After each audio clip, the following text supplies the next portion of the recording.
आपको खुशामदीद कहते हैं। क्लास 10th मैथमेटिक्स में आज हम डे 25 पे बात करने जा रहे हैं।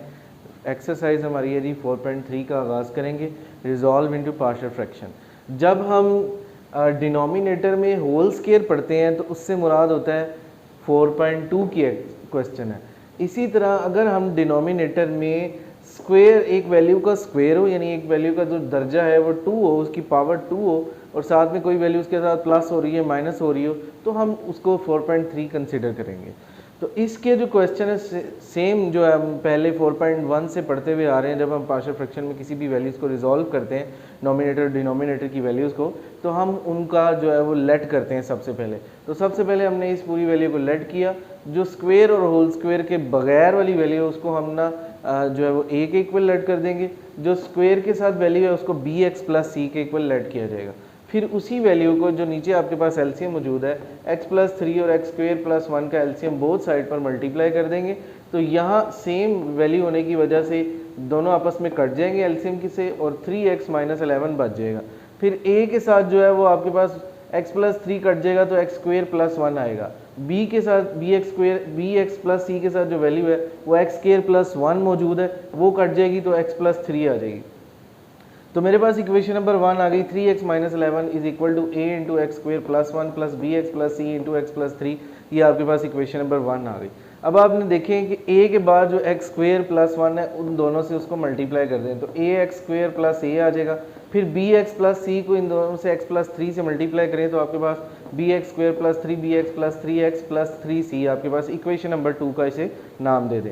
सबसे पहली वैल्यू जो a के नीचे लिखी हुई है x प्लस 3, उसे जो है वो आप 0 का इक्वल कर दें। 3 इधर प्लस का उधर जाकर माइनस का हो जाएगा।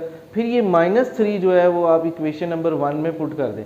जैसे ही आप इक्वेशन नंबर 1 में पुट करेंगे तो जहाँ जहाँ पर x लिखा हुआ है वहाँ पर माइनस 3 आ जाएगा। माइनस 3 और प्लस 3 आपस में कट जाएंगे तो bx और cx की जो वैल्यू है वो आपस में 0 हो जाएंगी। और 3 का स्क्वायर जो प्लस 1 के साथ जब हमने a की वैल्यू में पुट किया था तो 9 माइनस का स्क्वायर जब 2 पर पावर डिवाइड होती है तो माइनस चेंज हो जाता है प्लस में। 9 प्लस 1 इज इक्वल टू 10। 10 इधर मल्टीप्लाई हो रहा है, इसके नीचे आकर माइनस 9 और माइनस 11 को जब ऐड करेंगे तो माइनस 20 आएगा। जब वो नीचे आएगा तो डिवाइड हो जाएगा तो माइनस 2 आएगा। a की वैल्यू आपके पास माइनस 2 आ गई। उसके बाद हम कोफिशिएंट ऑफ एक्स स्क्वायर और x को कंपेयर करेंगे, यानी इस इक्वेशन में ये जो इक्वेशन नंबर 2 हमने बनाई थी इसमें हम देखेंगे कि x स्क्वायर वाली कौन सी वैल्यूज़ हैं और x वाली कौन सी वैल्यूज़ हैं। x स्क्वायर वाली आपके पास दो वैल्यूज़ हैं, यानी a और b, और इक्वल के उस तरफ कुछ नहीं है। जब कुछ नहीं है तो आप 0 लिखेंगे। सो a प्लस b लिखा मैंने। a की वैल्यू जो है मेरे पास ऑलरेडी आ चुकी है, वो -2 इधर मैं पुट करूँगा। -2 इधर माइनस का इक्वल के उस तरफ जाकर जो है वो प्लस का हो जाएगा, तो b की वैल्यू आपके पास 2 आ गई।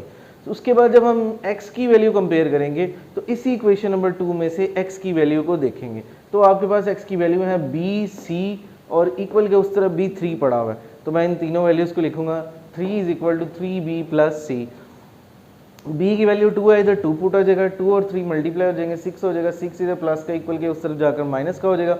-6 और 3 प्लस माइनस हुए तो -3 आ गए। तो c की वैल्यू आपके पास -3 आ गई।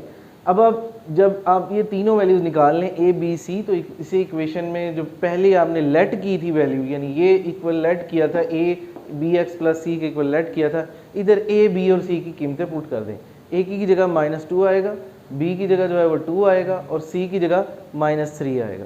तो ये आपका रिक्वायर्ड पार्शियल फ्रैक्शन है।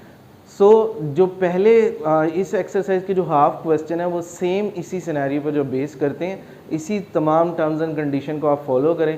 सबसे पहले लेट करें, फिर एलसीएम से मल्टीप्लाई करें, फिर एक वैल्यू को जो है वो आप पुटिंग के तरीके से निकालें, फिर अगली दो वैल्यूज़ को आप कोफिशिएंट को कंपेयर करें एक्स स्क्वायर और एक्स के लिहाज से, तो आपके फर्स्ट 4-5 क्वेश्चन इंशाल्लाह हो जाएंगे। Thank you so much.